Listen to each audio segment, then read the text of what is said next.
Every day is an opportunity for growth, yet so many of us find ourselves caught in routines that don't push us forward. We all have goals, dreams, and things we want to improve about ourselves. But often, we don't know where to begin or how to make consistent progress. It's easy to get distracted by the noise of daily life and feel like the things that matter most slip through the cracks. This is why it's crucial to focus on specific areas of your life each day. These aren't just random tasks or habits. They're things that, when practiced regularly, will transform your mindset, boost your productivity, and build the discipline necessary to achieve long-term success. In this guide, you'll learn about the 10 essential things you should work on every day. These are not quick fixes or one-time efforts. They are consistent practices that, when done regularly, will help you become the best version of yourself. Each step is simple but powerful. They will help you move past the self-doubt, distractions, and bad habits that hold you back. By the end of this guide, you will understand how to make steady progress toward your goals, build the mindset of someone who keeps improving no matter what, and develop habits that stick. It's all about taking small, consistent steps each day that over time add up to meaningful change. Ready to dive in? Let's get started. Chapter 1. Identifying limiting beliefs. There are days when everything feels right, when the world seems to line up perfectly with your goals and aspirations. But then there are other days when you feel stuck, frustrated, or like something is quietly holding you back. You might have big dreams, ambitions, and the desire to improve, but there's this invisible force that feels like it's constantly pulling you down. It's as if there's a wall that you can't see, yet you know it's there, preventing you from moving forward. That wall, more often than not, is made up of the beliefs you hold about yourself and your abilities. The concept of limiting beliefs isn't new. Most of us have heard the phrase before, but we often underestimate just how powerful they can be. These beliefs, no matter how subtle, shape the way we approach life. They are the silent drivers of our decisions, actions, and even the choices we don't make. We all have them to some degree, and they influence our behavior in ways we often don't realize. But here's the thing, these beliefs aren't facts. They are just thoughts that we've accepted as truth over time, many of which we've never questioned. The problem with limiting beliefs is that they make us believe we are incapable of achieving what we desire. They tell us we're not good enough, not smart enough, not capable enough. These beliefs might have formed in childhood, perhaps from a teacher or a parent who unknowingly planted a seed of doubt.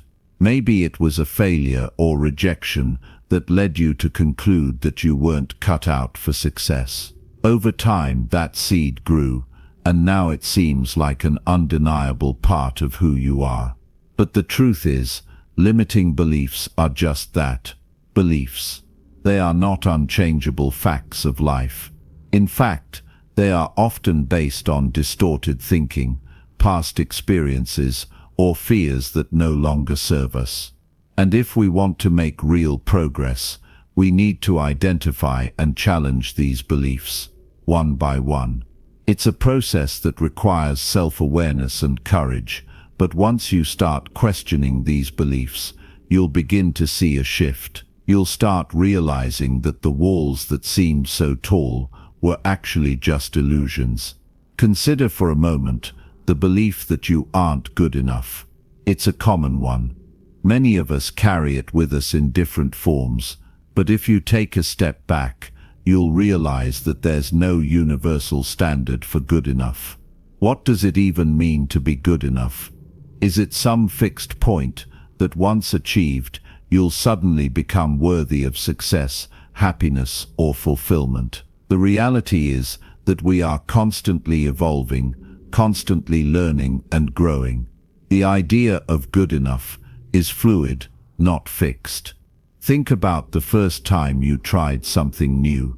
Perhaps it was a job interview, a performance, or even a simple conversation. Chances are you didn't feel good enough before you did it. But after the experience, you gained knowledge, confidence, and perspective. And over time, you became better. You may not have been good enough at first, but with effort, persistence, and learning, you grew into the person who is now capable.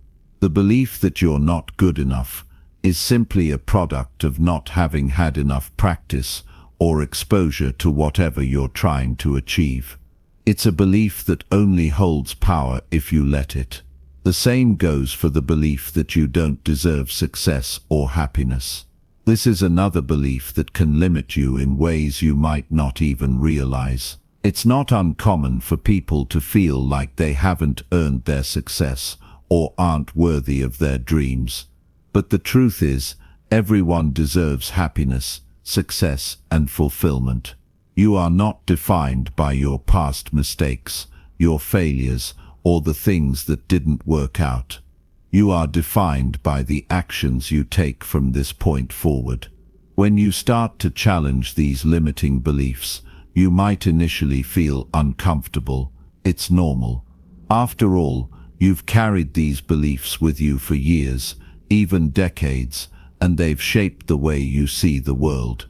But once you recognize that these beliefs are not set in stone, you'll start to see new possibilities.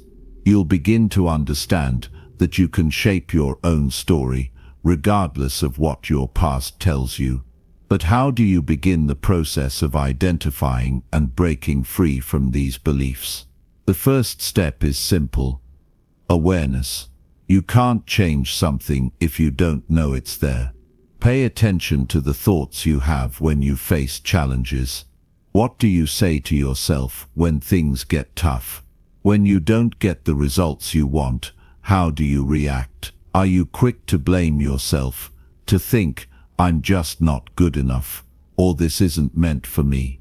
These thoughts are clues to the limiting beliefs you carry. It's also important to pay attention to patterns.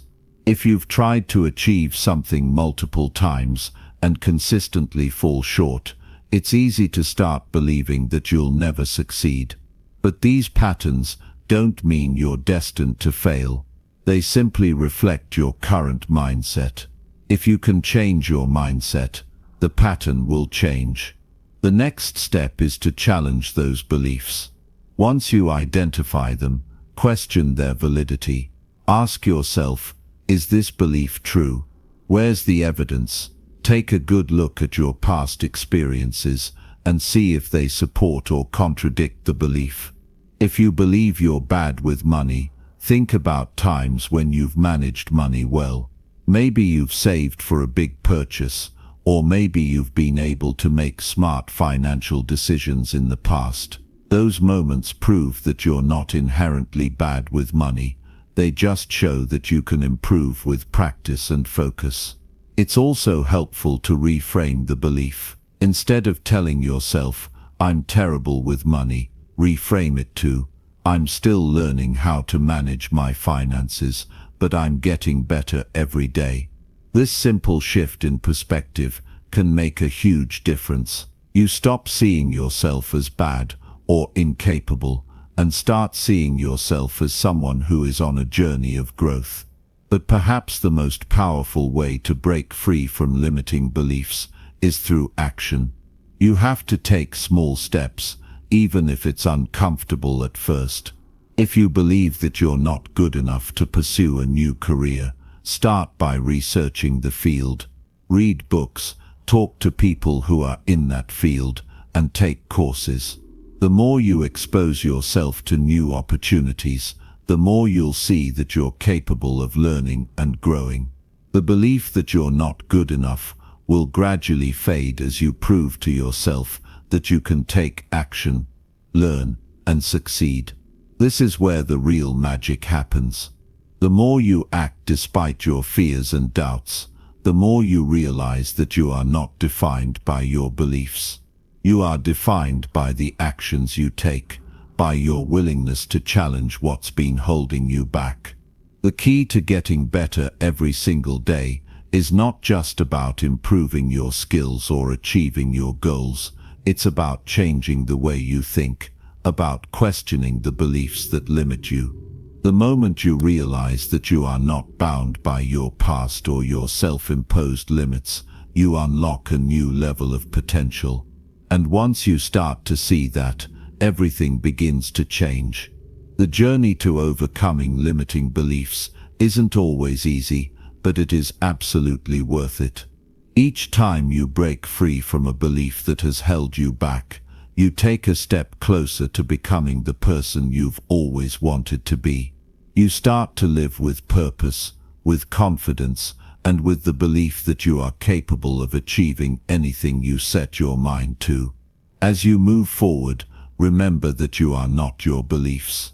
You are the person who chooses to act, to learn, and to grow. And with each day, you get better. Not because you're good enough, but because you're committed to improving, one step at a time. Chapter 2: The Neuroscience of Creativity. The world we live in is full of endless possibilities, yet many of us still find ourselves struggling to unlock our own creative potential. It's almost as if creativity is something reserved for a select few, a gift bestowed upon the fortunate. But the truth is, creativity is not some mysterious trait that only a handful of people possess. It's a skill that can be nurtured, developed, and even expanded over time. Understanding the science behind creativity helps us realize that it's not about waiting for a burst of inspiration. Instead, it's about creating the right conditions for creativity to flow. The brain is a remarkable organ, capable of forming new connections, synthesizing information, and coming up with innovative ideas. Creativity isn't some mystical process that happens by chance. It's the result of complex neural interactions, many of which we can influence.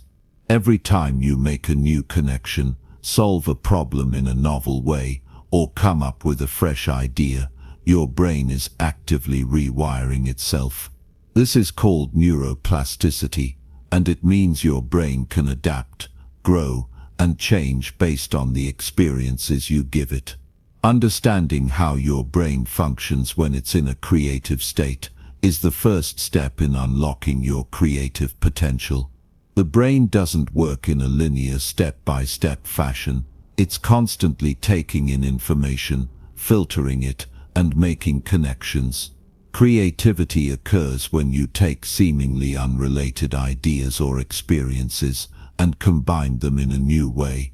It's not about having all the answers at once, but rather having the ability to make new connections between things you already know. The idea of the light bulb moment, when inspiration strikes out of nowhere, is a myth. Creativity tends to thrive in an environment that encourages it, where ideas are allowed to flow freely, without judgment or restriction. When you try too hard to force creativity, your brain becomes bogged down by stress and pressure, making it more difficult to think clearly. On the other hand, when you give yourself permission to explore ideas without immediately worrying about the outcome, your brain can open up to new possibilities. This process starts with the mind's ability to access different states of thinking. One of the most important states is what psychologists call the default mode network. This is the part of the brain that becomes active when we're not focusing on any specific task, but are instead allowing our minds to wander, daydreaming, letting your mind drift while you're on a walk, or relaxing in a quiet space. These are all opportunities for your brain to make connections that you might not consciously recognize. It's during these moments that your brain is actively processing information and seeking new ways to combine what it already knows. In fact, some of the most creative breakthroughs have happened when people weren't actively trying to be creative at all.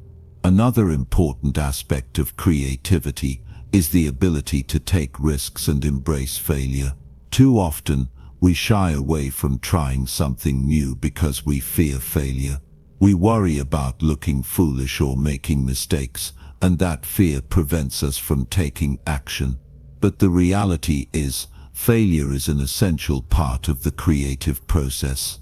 It's through our mistakes that we learn and grow. Each failure teaches us something valuable, whether it's a new perspective, a different approach, or simply the knowledge that we're one step closer to finding the solution.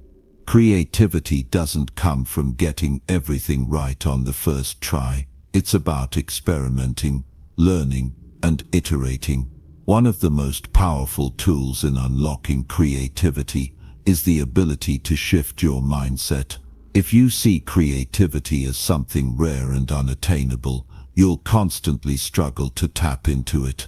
But if you view it as a skill that anyone can develop, you'll start to approach challenges with curiosity rather than fear. Rather than asking, "What's the right answer?" ask, "What can I discover?" This simple shift in perspective opens up new possibilities and helps you move away from the idea that creativity is something reserved for the lucky few. One of the biggest misconceptions about creativity is that it requires inspiration to get started. People often think that you need to wait for the perfect idea to come to you, and that only then can you start working.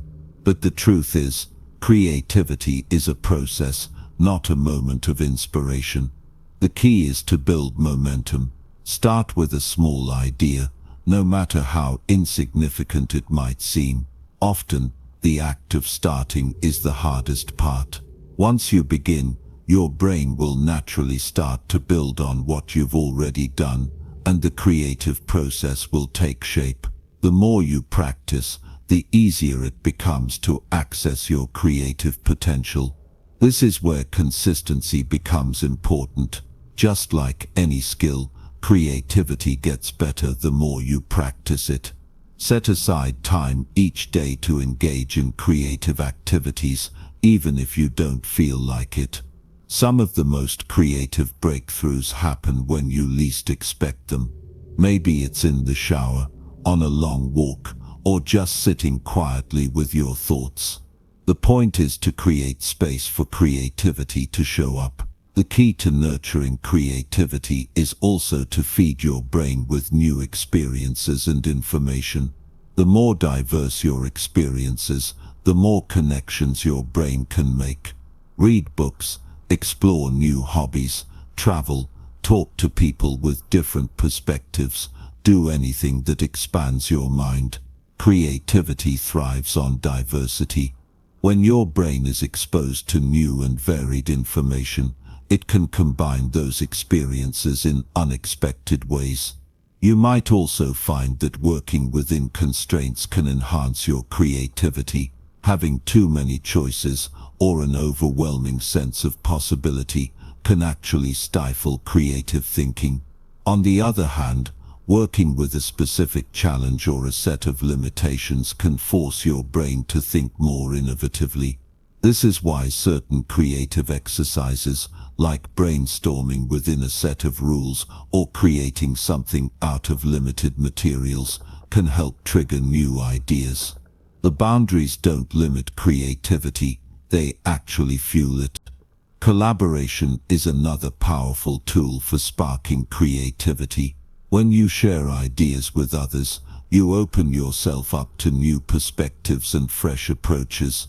Collaboration allows you to bounce ideas off one another, get feedback, and see things from angles you might not have considered on your own. Creative collaboration often leads to breakthroughs that wouldn't have been possible in isolation. So don't be afraid to seek out partnerships or ask for feedback. Even if the process feels uncomfortable at first, the results can be incredibly rewarding. Above all, the most important thing you can do to nurture your creativity is to trust the process. Stop worrying about perfection, stop waiting for the perfect idea, and just begin. Creativity isn't about making something full. It's about starting where you are, making mistakes, learning from them, and gradually refining your ideas.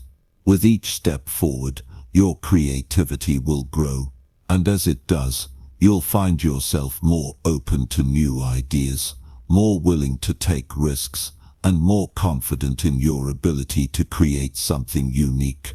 The beauty of creativity is that it's not limited to any one area of life. You can be creative in your job, in your relationships, in your personal development.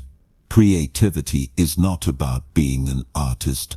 It's about being someone who can think outside the box, solve problems in new ways, and approach challenges with a fresh perspective. The more you understand the science behind creativity, the more you can apply it to all areas of your life. The possibilities are endless, as long as you embrace the process and give yourself the freedom to explore. So start today. Give yourself permission to think differently, to challenge your assumptions, and to experiment without the pressure of needing to be perfect. When you do, you'll unlock a wellspring of creativity that has always been there, waiting for you to discover it. Creativity is not something reserved for a few special people. It's a skill that anyone can develop, and it's yours for the taking. All it takes is the willingness to begin and the courage to see where the journey will take you. Chapter 3. Disrupting the status quo. Change is uncomfortable. That's a simple truth we can all agree on. Even when we know it's necessary, when we can see its potential, change still feels like a heavy weight. It's like standing at the edge of a cliff, knowing you could soar if you take the leap, but also feeling the fear of the unknown. Most people settle into comfort because it's familiar and, in a way, safe. We like routine, the predictability of the day, the certainty that tomorrow will look somewhat like today. But here's the catch. The world around us is constantly changing, and if we're not willing to adapt, we risk being left behind. The status quo may feel comfortable, but it's not where growth happens. The magic, the breakthroughs, the progress, all of those occur when we step outside of what we've always known and challenge the way things have always been. Disrupting the status quo isn't just about changing for the sake of it. It's about seeking better ways, better solutions, and a more meaningful life. It's about questioning the things that hold us back and daring to step into uncharted territory. But change, by its nature, demands courage. It's a willingness to be uncomfortable, to challenge yourself, and to embrace the uncertainty of not knowing exactly where you'll land. It's far easier to maintain the status quo, but by doing so, you're missing out on the potential to grow, to achieve, to be better than you were yesterday. The first step in disrupting the status quo is understanding that the world around you is shaped by people who dared to be different, people who challenged accepted norms. Think about the great innovators throughout history, the people who changed the way we live. Thomas Edison, Albert Einstein, Steve Jobs. None of these individuals took the path of least resistance. They faced setbacks, doubters and failures, yet they were driven by a belief that something could be different. They saw the potential in what others couldn't see and took steps to bring their vision to life. This mindset is the key to disrupting the status quo in your own life. The willingness to challenge yourself, your assumptions, and your circumstances. It's not about blindly rejecting everything you know, but about questioning it.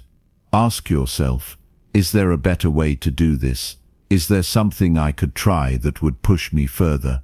What's the next step that will take me to where I want to be? Disrupting the status quo isn't limited to big, world-changing inventions. It happens on a personal level too. You disrupt the status quo when you decide to improve yourself, when you choose to be better than you were yesterday. Think about the habits that shape your life. How often do you fall into routines that feel safe, but don't actually help you grow?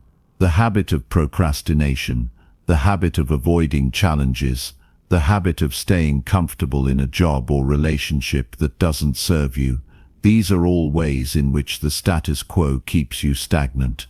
The key to disrupting your own status quo is to stop accepting things the way they are. Look at your life through a fresh lens, as if you were an outsider observing it.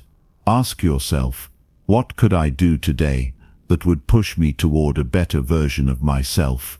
It could be as simple as waking up an hour earlier to focus on a personal project, saying no to a commitment that doesn't align with your goals, or setting aside time to learn a new skill. These small shifts are the first steps in shaking up the routines that no longer serve you. But disrupting the status quo doesn't just happen by making changes here and there. It requires a mindset shift, a willingness to see the potential for something better, and the courage to go after it. It's easy to be trapped by the belief that you can't do better, that you're not capable, that this is just how things are meant to be. But what if that belief is the thing that's holding you back? What if the real barrier is your own perception of what's possible? The truth is, most of us limit ourselves more than we realize. We impose invisible boundaries on our own potential, believing that certain dreams are too big, too far out of reach. But in reality, many of these limitations are self-imposed. They stem from fears, doubts, and misconceptions about what we're capable of. Disrupting the status quo means breaking down these self-imposed barriers and stepping into new possibilities. One of the most powerful ways to do this is through action. When you take action, no matter how small, you disrupt the comfort of inaction. Action has a way of shaking things up and creating momentum. Think about the times when you felt stuck or uncertain. Chances are, the moment you took action, whether it was starting a new project, making a difficult decision, or taking a risk, things began to shift. Momentum follows action, and action follows clarity. When you start moving in a new direction, the path becomes clearer. Taking action requires you to take ownership of your choices. You are responsible for creating the life you want, and this requires bold decisions. Disrupting the status quo requires you to stop waiting for permission and to start making things happen for yourself. You might not know the exact outcome, and that's okay. But by taking that first step, you're saying, I'm not content with the way things are. I'm ready for something more. Another important aspect of disrupting the status quo is resilience. Change doesn't happen overnight, and the road to transformation is often filled with setbacks and failures. It's easy to give up when things don't go as planned. But real change doesn't happen because everything is perfect. It happens because you keep going, even when it feels difficult. Resilience is about staying committed to your goals, even in the face of adversity. It's about embracing failure as part of the process and not letting it define you. Disrupting the status quo also involves surrounding yourself with people who inspire you, people who encourage you to be better, people who are willing to challenge you and push you out of your comfort zone. Look at the people you spend time with. Do they elevate you, or do they keep you stuck in the same old patterns? The people around you have a huge influence on your mindset and your ability to break free from the status quo. Seek out those who inspire growth, who have a vision for the future, and who push you to be the best version of yourself. When you make the decision to disrupt the status quo, you're not just changing your own life. You're creating a ripple effect that extends to everyone around you. Your courage, your determination, your willingness to take action, it all inspires others to do the same. Think about the people who have inspired you in your life. They were not the ones who played it safe or followed the crowd. They were the ones who dared to be different, who took risks, and who changed the game. As you start to challenge the norms, Whether they're personal or societal, you begin to see new opportunities. Disrupting the status quo opens up possibilities that you never saw before. It requires you to think bigger, to think bolder, and to believe that you are capable of more than you've been led to believe. It's not just about shaking things up for the sake of change. It's about making room for growth, for new experiences, and for a better future. The most powerful tool for disrupting the status quo is the mindset you adopt. A mindset that sees change as an opportunity, not a threat. A mindset that welcomes challenges as a chance to grow. A mindset that believes you are capable of achieving greatness, no matter what obstacles stand in your way. When you embrace the idea of disrupting the status quo, you're not just improving your own life. You're showing the world what's possible when we stop accepting things the way they are. You're taking the first step in creating the life you truly desire. A life that's not dictated by fear, comfort, or complacency, but by purpose, passion, and progress. Chapter 4. Reprogramming your subconscious mind. We all have voices in our heads, those whispers that tell us what we can't do, what we're not good enough for, or what we should be afraid of. Sometimes they're subtle, sometimes they're loud, but they're always there, shaping our thoughts and actions. These voices are not always based on reality. They are often rooted in fears, doubts, and past experiences that have nothing to do with our true potential. These are the beliefs we've adopted over time, beliefs about who we are, what we can achieve, and what's possible for us. But here's the hard truth. Many of these beliefs are nothing more than stories we've been telling ourselves, stories that limit our growth and keep us stuck in old patterns. Reprogramming your subconscious mind is the process of taking control of these beliefs and replacing them with ones that empower you. It's about shifting your internal narrative from one of limitation to one of possibility. The good news is that this isn't something that happens overnight, but it is something that you have the power to change. The first step is understanding that your subconscious mind is the root of many of your actions. While you may consciously want to achieve great things, your subconscious mind is what drives the majority of your behavior. It stores all of your past experiences, emotions, and learned beliefs, and it operates largely on autopilot. When you make a decision, you're typically not only responding to what's in front of you, but also to the beliefs and memories stored in your subconscious. If you've failed in the past or encountered hardship, your subconscious mind may develop the belief that you're not good enough, or that success is out of reach. These beliefs are so deeply ingrained that you may not even realize they're shaping your actions. If you've ever found yourself sabotaging your progress, procrastinating, or hesitating when it's time to take a leap, chances are your subconscious mind is at play, keeping you trapped in those limiting patterns. So how do you break free? The key is to become aware of those beliefs and challenge them. Start by identifying the thoughts and stories that are holding you back. Do you believe that you're not talented enough, smart enough, or capable enough? Do you fear failure or worry that you won't be accepted? These beliefs are often formed by past experiences, negative feedback, or societal expectations. They become so familiar that they feel like the truth, but they are simply stories. The truth is, you are more than capable, more than deserving, and more than enough. To reprogram your subconscious mind, you first need to replace these limiting beliefs with new empowering ones. This is where affirmations and visualization come into play.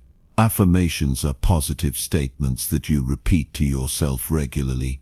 By affirming who you want to be and what you want to achieve, you are planting seeds of belief in your subconscious. For example, instead of thinking, "I'm not good enough," replace it with, "I am capable of achieving my goals." Instead of thinking, "I always fail," Replace it with every setback is an opportunity to learn and grow. Over time, these positive statements begin to override the negative beliefs that have been holding you back. Visualization is another powerful tool for reprogramming your subconscious. When you visualize yourself succeeding, whether it's completing a project, landing a job, or achieving a personal goal, you're sending a clear message to your mind that success is possible. This process helps to break the connection between your past experiences and your future potential. It allows you to see yourself not as a victim of your circumstances, but as someone who can create new outcomes.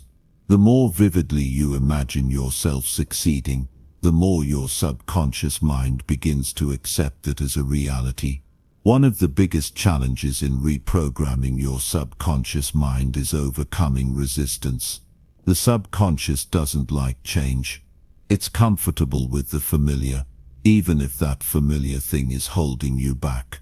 When you try to shift your beliefs, you may encounter pushback. You might feel a sense of doubt or resistance, almost as if something inside of you is saying, "This isn't who I am." But that's exactly the point. It's not who you are, it's who you've been conditioned to be. Your subconscious mind is simply trying to protect you from discomfort, but discomfort is where growth happens. The key to overcoming resistance is consistency. Reprogramming your subconscious mind isn't a one-time task, it's a daily practice. The more consistently you affirm your new beliefs, visualize your success, and take action toward your goals, the more your subconscious mind will adapt. Just like learning any new skill, reprogramming your mind takes time. It takes practice. But the more you do it, the easier it becomes. In addition to affirmations and visualization, another powerful tool is self-hypnosis. This technique allows you to tap into your subconscious mind directly by inducing a relaxed state in which your mind is more receptive to suggestions. In this state, you can give yourself positive affirmations or visualize your goals with even greater clarity. Many successful people use self-hypnosis as a way to change their mindset and reprogram the beliefs. While it may sound like something out of a movie, it's simply a state of deep relaxation where your mind is more open to new ideas. Another effective method for reprogramming your subconscious mind is through meditation. Meditation helps to quiet the mind and increase your awareness of your thoughts. It allows you to observe your internal dialogue without judgment. In doing so, you can start to notice the limiting beliefs that arise and replace them with new empowering thoughts. Meditation also helps you stay present, which is essential for breaking free from old patterns. When you focus on the present moment rather than dwelling on past failures or worrying about the future, you create space for new beliefs and new experiences to take root. As you go through this process of reprogramming, it's important to remember that your subconscious mind doesn't always work on your timeline. It's not about snapping your fingers and suddenly feeling different. It's about small, consistent shifts that build over time. Each time you affirm a positive belief, visualize your success, or meditate with intention, you're rewiring your brain to align with your new reality. These changes may not always feel dramatic in the moment, but over time they will lead to significant shifts in how you perceive yourself and the world around you. Another key element in reprogramming your subconscious mind is to take action. Your mind can't distinguish between imagined experiences and real experiences, which means that when you visualize yourself succeeding or take steps toward your goals, your subconscious begins to accept that reality is true. The more action you take, the more your subconscious mind aligns with the beliefs you are trying to instill. Even small actions like making a phone call, starting a new project, or learning a new skill signal to your mind that you are moving forward. The more you act in alignment with your new beliefs, the more your subconscious will accept those beliefs as part of your identity. It's also important to surround yourself with positive influences, people, books, podcasts, or any content that reinforces the beliefs you want to adopt. When you fill your environment with messages that encourage growth, positivity, and success, you create an atmosphere that supports your reprogramming efforts. The people you spend time with have a significant impact on your subconscious mind. If you're constantly surrounded by negativity or self-doubt, it will be much harder to change your beliefs. But if you're around people who uplift you and challenge you to grow, you'll find that your subconscious mind starts to reflect those influences. Reprogramming your subconscious mind isn't about changing who you are. It's about removing the obstacles that have been limiting you. It's about uncovering the truth of who you are and aligning your beliefs with your true potential. It's about creating new stories of strength, success, and possibility that empower you to live the life you were always meant to live. The journey of reprogramming your mind is ongoing, but with consistent effort, the rewards are immense. You'll begin to see yourself in a new light, with a deeper sense of confidence and belief in your ability to achieve your goals. Over time, your subconscious mind will reflect your new beliefs, and the life you desire will start to become your reality. Chapter 5. The Myths of Confidence. Confidence is a trait that many people believe is reserved for a select few. It's often thought of as something you either have or you don't, a natural gift that some are born with and others simply lack. But the truth is, confidence is not something you are born with, it's something you can develop. It is a skill, and like any other skill, it takes practice, patience, and intentional effort to build and sustain. One of the biggest misconceptions about confidence is that it comes from external validation. We often think that if we get recognition from others, if we win a competition, or if we achieve a certain goal, then we'll finally feel confident. But this is the myth that holds so many people back. External validation can be fleeting. It's dependent on others, and as we all know, it's unreliable. Relying on the approval of others for our sense of worth is a dangerous game, because it means that our confidence is constantly at the mercy of someone else's opinion or circumstances. True confidence comes from within. It's the belief in your own abilities, the trust that you are capable of handling whatever comes your way. It doesn't depend on external factors. Instead, it's rooted in self-assurance, self-belief, and the knowledge that you are enough, exactly as you are. Developing this internal validation system is one of the most powerful steps you can take on the path to greater confidence. When we rely on others to tell us we're good enough, we're handing over our power. But when we cultivate internal validation, we take control of our self-worth. It doesn't matter if someone doesn't like us or if we fail at something. Our confidence doesn't crumble because it wasn't built on fragile foundations. Instead, we know that our value is inherent, not dependent on external praise or success. The most successful and confident individuals understand this. They don't wait for someone else to tell them they're good enough. They tell themselves that every single day. A great way to build internal validation is through self-affirmations. These aren't just empty words. They're powerful statements that remind you of your strengths, your potential, and your worth. Affirmations work by reinforcing positive beliefs about yourself, counteracting the negative ones that may have been built up over time. You might start with simple statements like, "I am worthy," "I am capable," or "I trust myself to succeed." These affirmations are not wishful thinking. They are reminders of the truth that your value is not contingent on the opinions of others. Over time, as you repeat these affirmations, they will begin to reshape your mindset. They will help you shift from a place of doubt and insecurity to a place of self-assurance.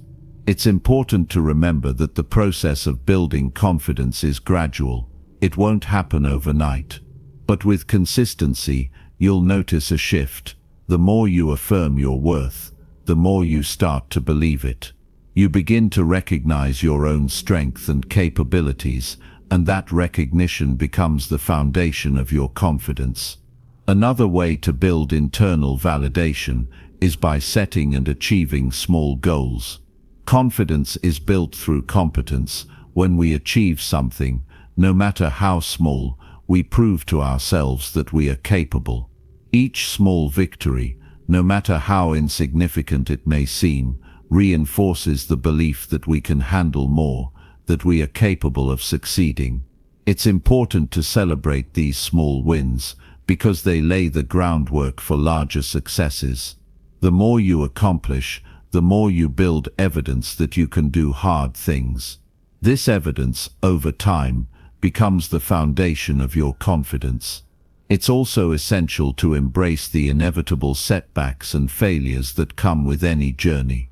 Often, we associate failure with a lack of confidence, thinking that if we were truly confident, we would never fail. But the opposite is true. Failure is a part of growth.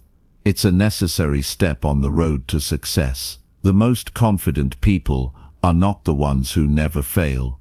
They're the ones who fail, learn from it and keep moving forward. They understand that failure doesn't define them. It's simply a lesson. When you can adopt this mindset, you'll start to see challenges as opportunities rather than threats.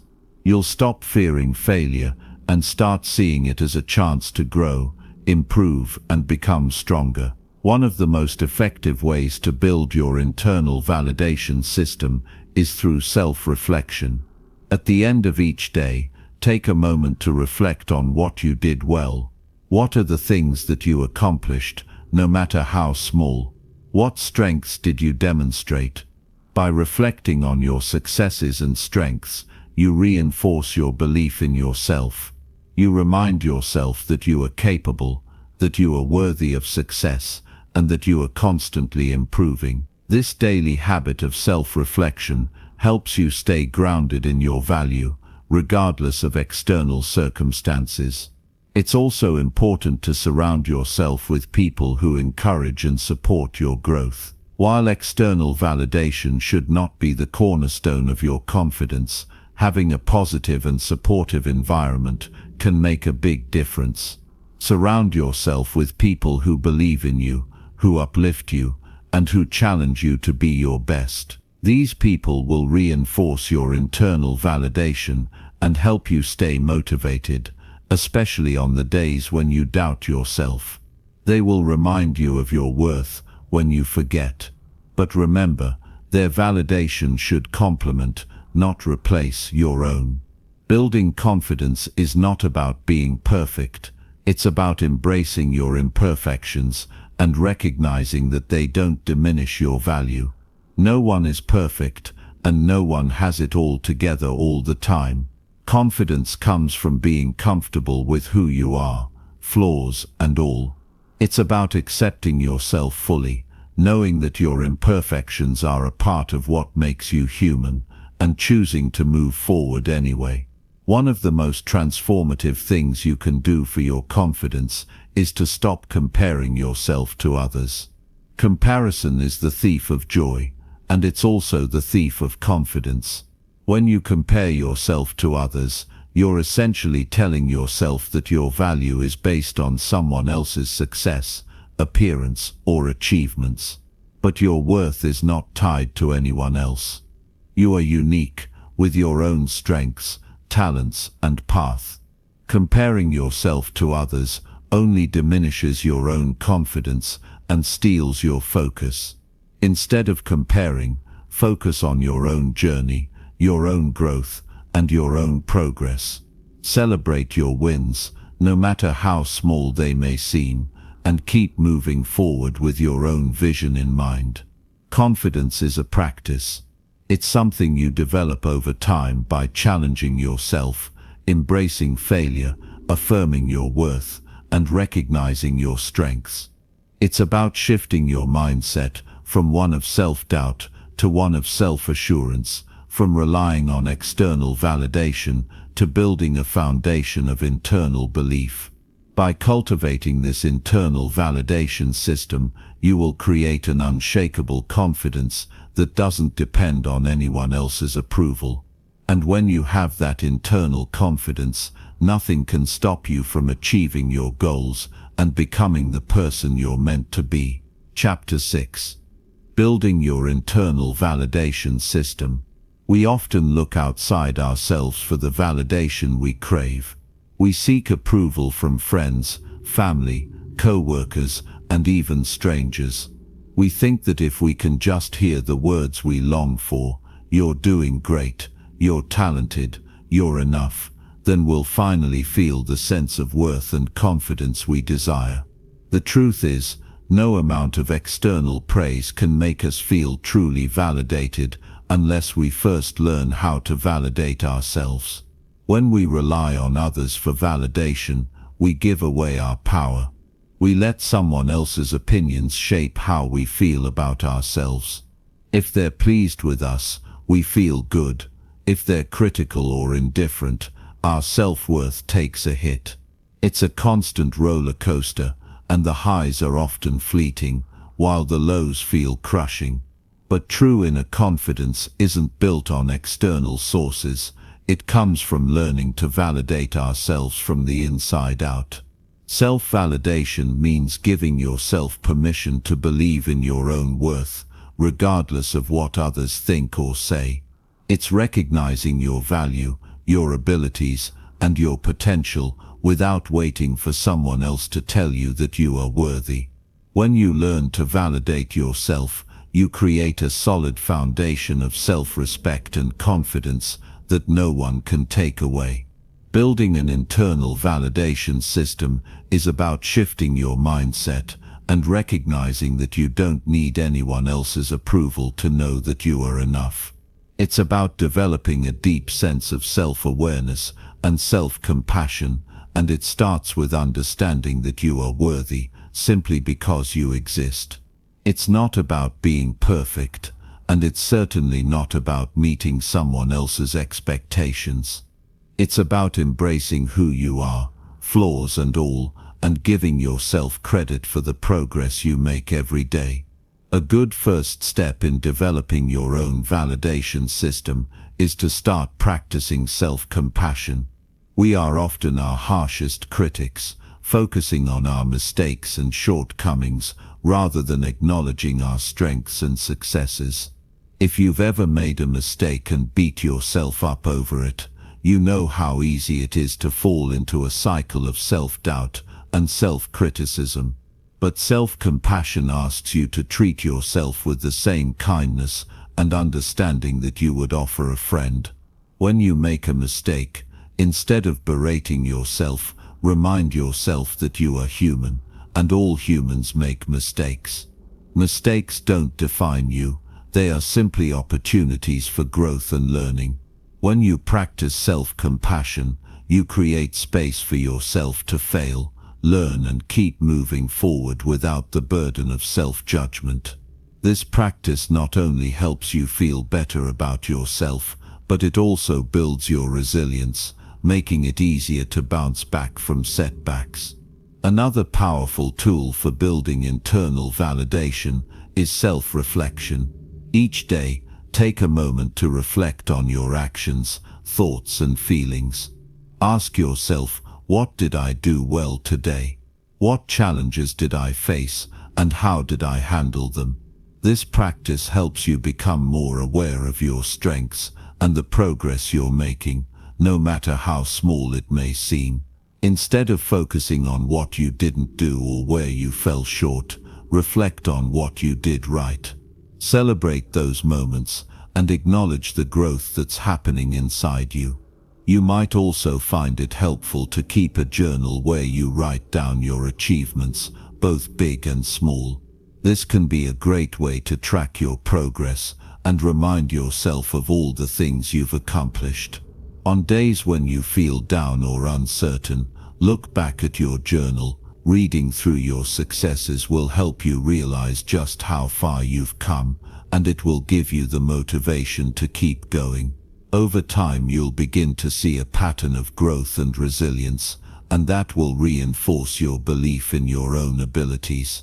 One of the most important aspects of self-validation is learning to trust yourself. When we seek validation from others, we're essentially saying that we don't trust our own judgment. We're looking outside ourselves for approval because we're unsure of our own decisions. But when you develop self-validation, you learn to trust that you are capable of making good decisions, that you are wise enough to handle whatever comes your way. This doesn't mean you'll always make the right choices, but it does mean that you'll trust yourself enough to take action and learn from your mistakes along the way. Trusting yourself also means being honest with yourself. If you've made a mistake or fallen short of your own expectations, acknowledge it without shame or guilt. Instead of denying or hiding from your mistakes, own them. Recognizing and accepting your flaws is a key step in building internal validation. It's not about being perfect, it's about being real. When you stop pretending to be someone you're not, you free yourself from the need for validation from others. Learning to validate yourself also involves celebrating your successes, both big and small. Often we focus so much on what we still need to do or what we've yet to achieve that we forget to acknowledge the progress we've already made. Every step forward, no matter how small, is worth celebrating. Whether it's finishing a difficult project, overcoming a personal challenge, or simply getting through a tough day, give yourself credit for the effort you put in. This practice not only boosts your confidence, but also reinforces the belief that you are capable and deserving of success. Sometimes the most important validation comes from within. It's the quiet acknowledgement that you are enough, just as you are. When you learn to validate yourself, you free yourself from the constant need for approval from others. You become less reliant on outside praise and more focused on your own growth and progress.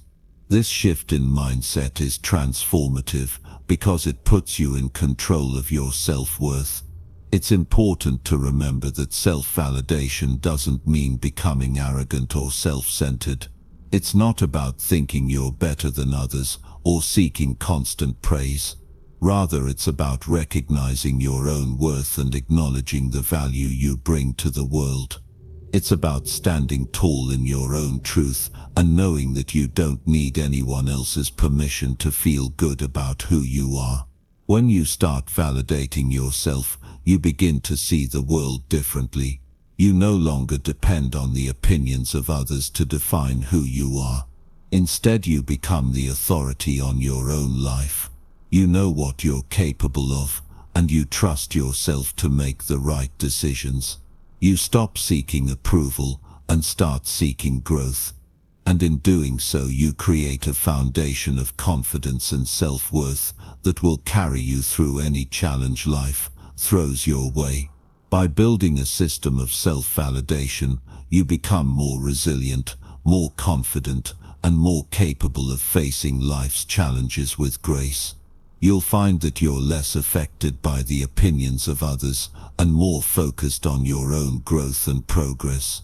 With each step you take toward validating yourself, you strengthen the foundation of your self-belief, and that foundation will support you through whatever comes next. Chapter 7. Body Language Hacks for Instant Confidence. How we carry ourselves can have a profound impact on how we feel and how others perceive us. It's easy to think that our emotions and mindset are solely shaped by our internal thoughts, but the way we present ourselves to the world through our body language also plays a crucial role in shaping our experience. In fact, the simple act of adjusting your posture or your facial expression can influence not only how others view you, but also how you view yourself. Body language is an incredibly powerful tool, one that can be used to project confidence, gain trust, and even shift our own mindset in moments when we need it most. It's something we all have access to, yet so few of us take full advantage of it. The good news is that it's not complicated.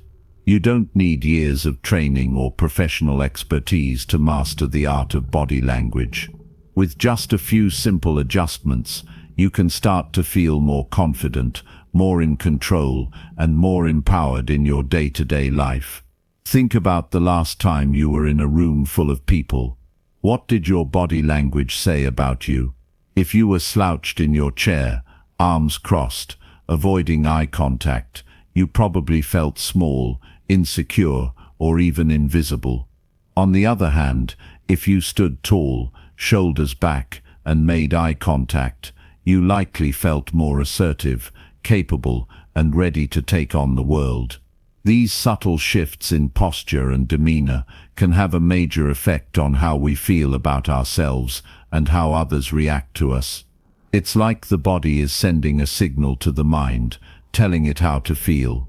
The good news is that we have the power to control that signal.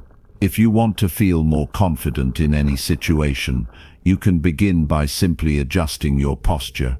Stand or sit up straight. Keep your shoulders back, your head held high. This small change can instantly make you feel more grounded, more present, and more powerful. It's an easy and effective way to boost your confidence without needing any external validation. By making these subtle adjustments to your body language, you begin to signal to your mind that you are confident and capable. And when your mind believes that, your actions will follow. Body language isn't just about posture, it's also about the way you use your hands and face. When you cross your arms or keep your hands hidden, it can signal to others that you're closed off or defensive. On the flip side, when you open up your body language by keeping your arms uncrossed, gesturing with your hands as you speak, and smiling, people are more likely to see you as approachable, open and confident. And you'll likely start to feel more confident too. The key is to become aware of how you're holding your body and making small adjustments that make you feel more open and assertive. This doesn't mean you need to adopt an overly dramatic or forced posture. It's about finding a natural, relaxed way to present yourself that exudes confidence and ease. The face is another area where body language can make a big difference. When we're feeling insecure or uncertain, we tend to make ourselves smaller. Our eyes may dart around, we avoid eye contact, or we look down at the ground.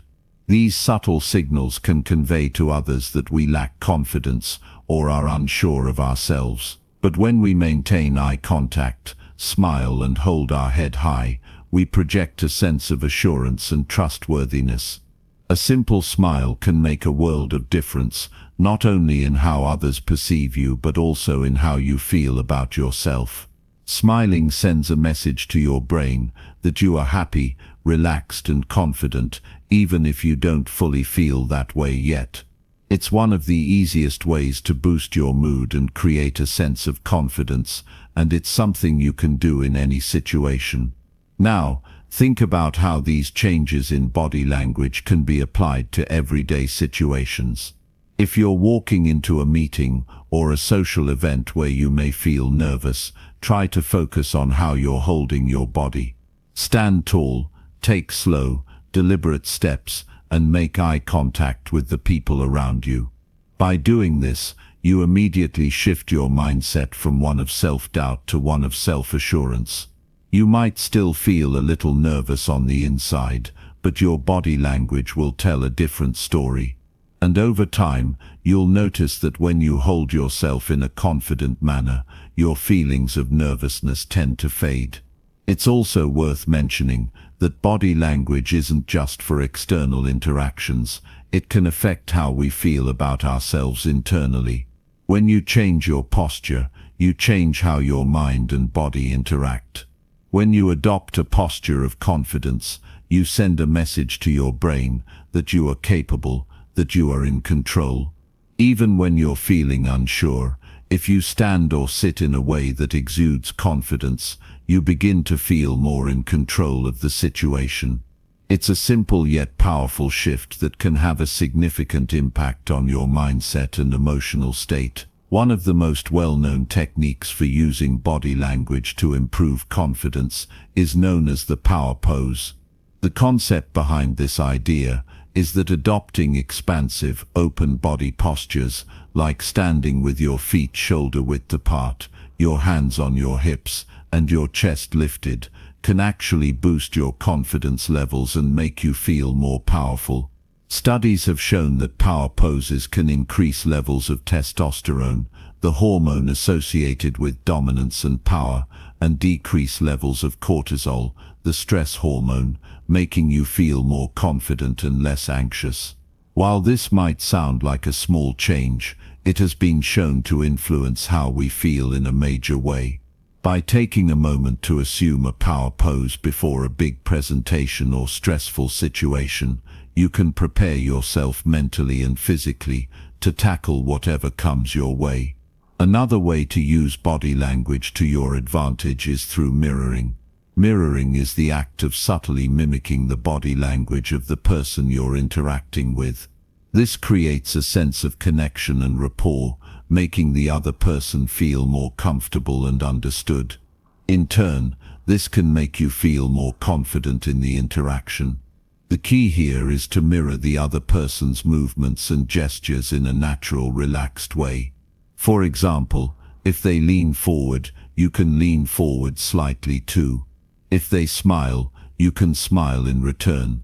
This simple technique helps create a sense of ease and mutual respect, and it's a powerful way to build confidence in social interactions. Mastering body language is not about pretending to be someone you're not. It's about becoming more aware of how your body language reflects your internal state and making small adjustments to align that with the confidence you want to project. It's about knowing that you have the power to influence how you feel and how others perceive you simply by paying attention to the way you carry yourself. Confidence doesn't come from some external source, it comes from within, and one of the easiest ways to access that confidence is through your body. By adjusting your posture, making eye contact, smiling, and using open body language, you can immediately shift your mindset and project an image of self-assurance. Over time, these small changes will become second nature, and you'll begin to embody the confidence you once thought was out of reach. It's all about harnessing the power of your own body to create a more confident, more empowered version of yourself. Chapter 8. Mastering the art of incremental improvement. The path to improvement often feels daunting. There are big dreams to chase, ambitions that seem just out of reach, and goals that feel impossible to achieve. Yet, the reality is that progress doesn't always happen in giant leaps. In fact, it's often the small incremental steps we take every day that create the biggest shifts in our lives over time. This concept of incremental improvement is not just about making big changes once in a while.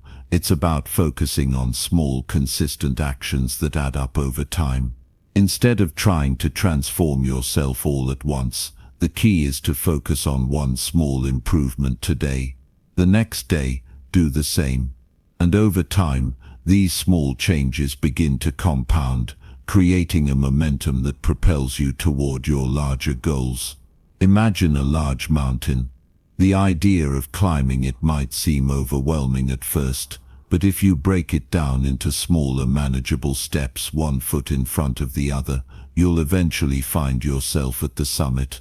It's the same with self-improvement. When you focus on taking small actions consistently, you're building a foundation for growth that doesn't feel as intimidating as trying to change everything at once.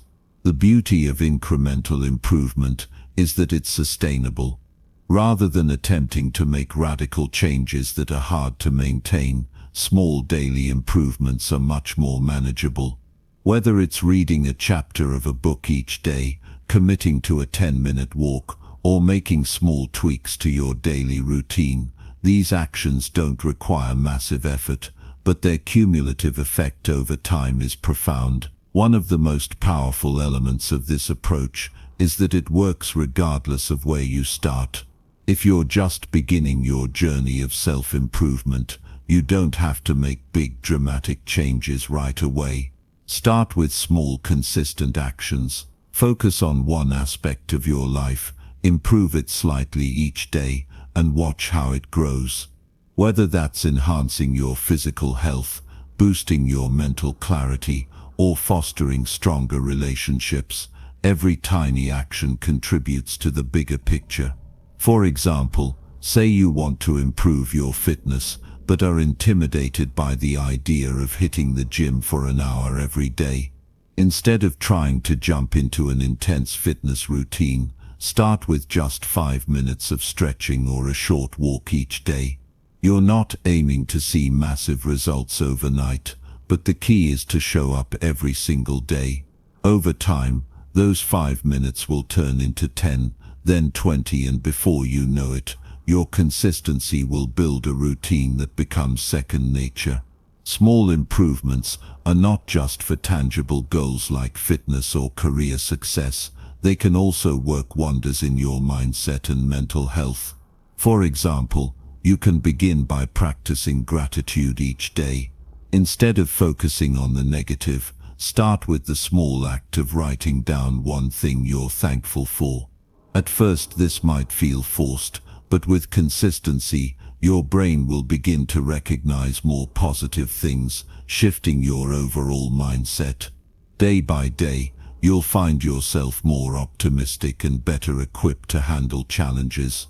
What makes incremental improvement so powerful is that it fosters a sense of progress. It can be easy to get discouraged when you don't see instant results. You might work for days, weeks, or even months, and not feel like you've made a significant dent in your goals. But when you look back at how far you've come, you'll realize that every small effort has added up to something much bigger. That feeling of steady progress is what keeps you going when the road ahead seems long. This principle of improvement also helps avoid burnout. We've all been guilty of setting ambitious goals that we expect to achieve overnight. But when we don't see results quickly, we often lose motivation and give up. By focusing on small, sustainable improvements, you set yourself up for long-term success. It's about setting yourself up for daily wins rather than waiting for a big win that might take months to materialize. With this mindset, every small victory becomes something worth celebrating.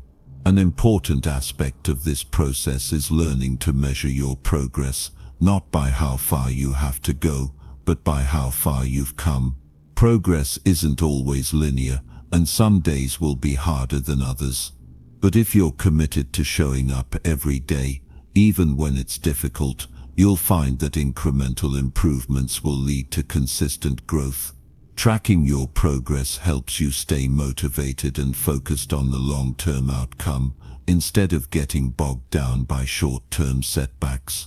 A useful tool for tracking progress is the idea of setting micro goals. These are the tiny, manageable goals you can achieve each day or week that move you closer to your larger goal. For example, if you're working toward writing a book, your micro goal might be to write 200 words a day. If you're aiming for better health, it could be adding one more healthy meal to your week or drinking an extra glass of water each day.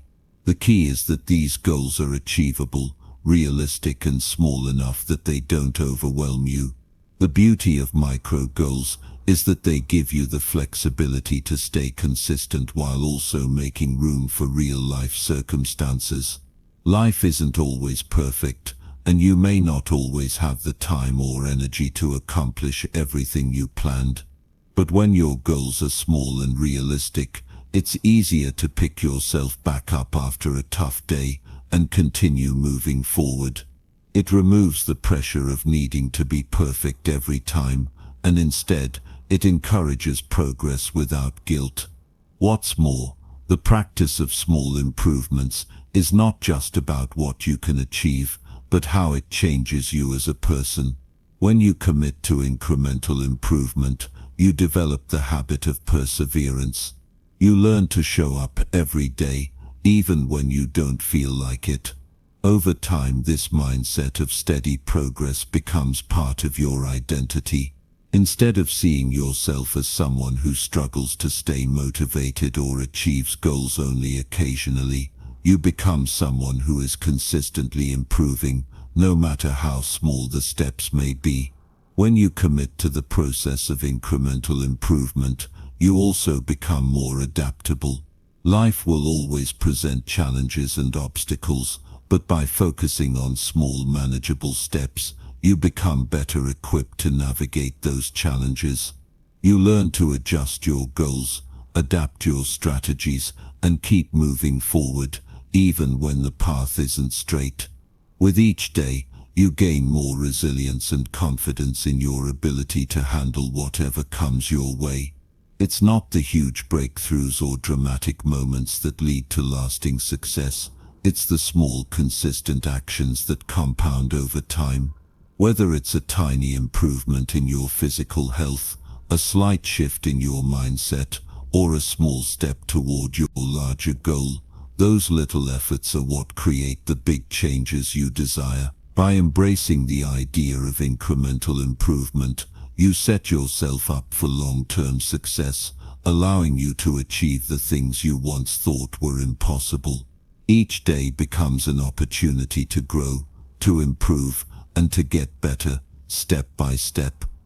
Chapter 9. The Science Behind Habit Formation. Habits are the invisible forces that shape our lives. They operate beneath the surface, often unnoticed, yet they have a profound impact on our daily routines, choices, and long-term outcomes. If you want to change your life, you first need to understand how habits work and learn how to harness their power for your benefit. It's not about making huge, life-altering changes overnight. It's about intentionally building habits that support the person you want to become. Habits, at their core, are behaviors that become automatic over time.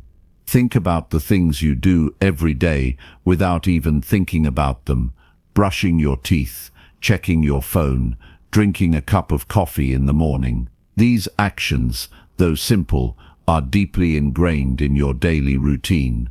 They don't require much thought or willpower because they've become part of who you are. This is the power of habits. They shape your identity and guide your actions, often without you even realizing it. The process of habit formation is remarkably simple, but it's easy to overlook. The brain forms habits in response to repeated behaviors. The more you repeat an action, the more automatic it becomes. Over time, your brain begins to associate certain cues with specific actions, which is why, for example, you might automatically reach for your phone when you wake up in the morning, or feel compelled to check your email throughout the day. These actions are so embedded in your routine that they require very little conscious effort. But not all habits are created equal. Some serve you well, helping you grow and improve, while others can keep you stuck, limiting your potential.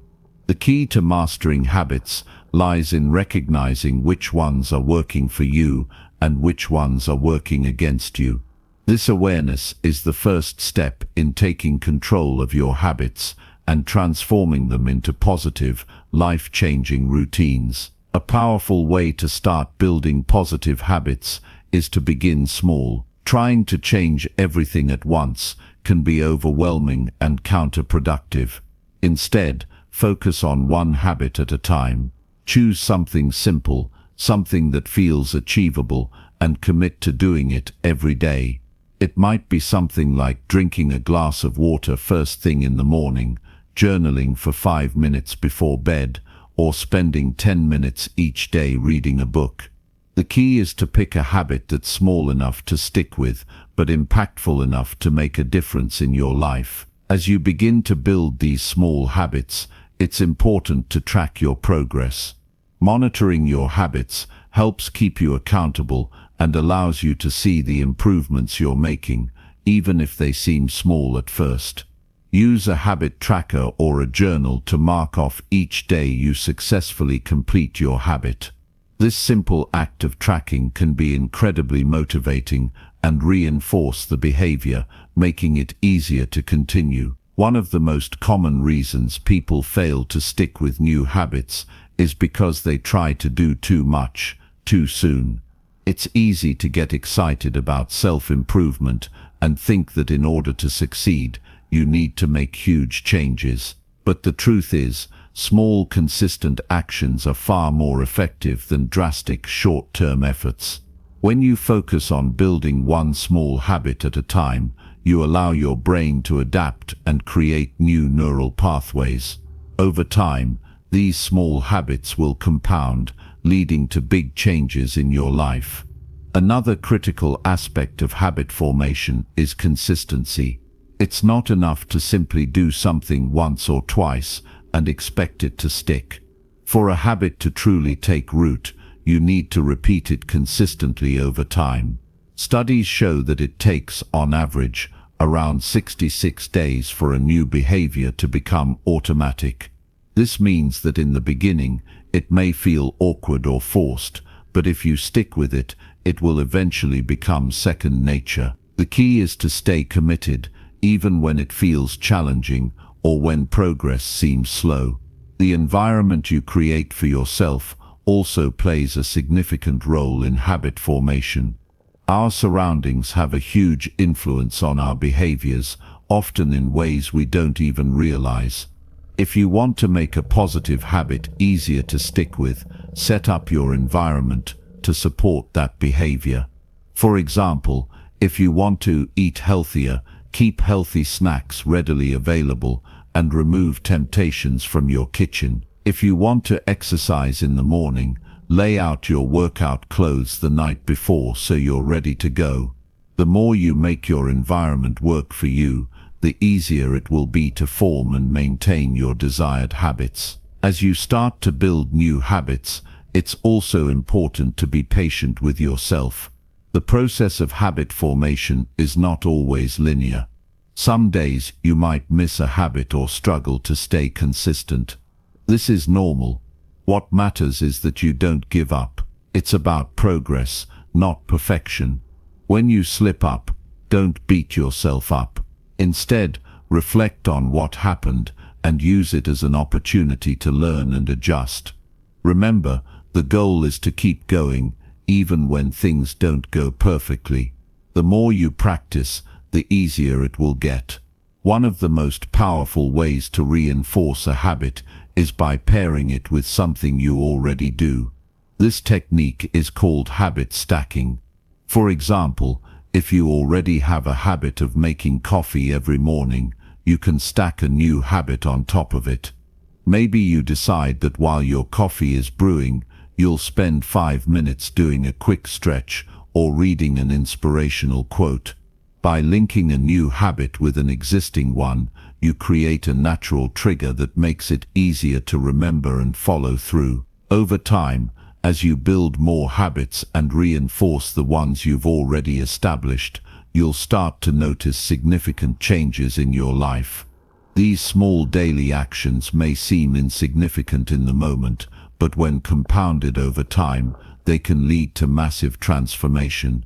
You'll begin to see improvements in your health, productivity, mindset, and relationships, sometimes in ways you didn't even anticipate. The secret to long-term success lies in these consistent, incremental actions. The beauty of habits is that they give you the power to create the life you want without having to rely on willpower alone. Willpower is limited, but habits are automatic. Once you establish a routine, you no longer need to force yourself to take action. The behavior becomes ingrained in your daily life. This is why it's so important to focus on building positive habits that align with your goals and values. When you make progress every day, even in small ways, you create a life that reflects who you want to become. Ultimately, habits are the building blocks of transformation. They are the small, everyday actions that shape your future. When you master the art of habit formation, you unlock the ability to make lasting changes in any area of your life. Whether you want to improve your health, grow in your career, or cultivate a stronger mindset, it all starts with the habits you create today. So take a moment to reflect on the habits that are currently driving your life. Are they serving you? Are they taking you closer to where you want to be? If not, it's time to start small, stay consistent, and build the habits that will take you to the next level. Chapter 10: Micro Goals for Macro Success. The idea of achieving massive success can often feel daunting, even paralyzing. The vision of where you want to go might seem so far out of reach that it's hard to even begin. But here's the truth: big goals aren't achieved by making huge leaps. They're built step by step, small success after small success. This is where micro goals come in. The concept of micro goals is all about breaking down a large goal into smaller, manageable pieces. Instead of focusing on the overwhelming idea of a big accomplishment, you start with tiny, specific actions that feel doable in the present moment. These small goals are easier to accomplish, and every time you check one off, it gives you momentum to tackle the next one. When you break your big dreams into smaller goals, the road ahead becomes much clearer. You no longer have to think about the entire mountain, you just need to focus on the next step. This approach makes the journey feel less intimidating and far more achievable. It also helps you build a pattern of success. Each micro goal you accomplish not only brings you closer to your larger goal, but also boosts your confidence and reinforces the belief that you are capable of making progress. Think of it like this: climbing a mountain is a huge challenge. But if you break the climb down into manageable sections, say reaching the next ledge, then the next one, then the next, the climb suddenly feels a lot less overwhelming. You can always see the next step, and that gives you the motivation to keep moving. The same principle applies to any goal you have. Instead of focusing solely on the end result, shift your attention to what's right in front of you and take it one step at a time. Micro goals also help you avoid the trap of perfectionism.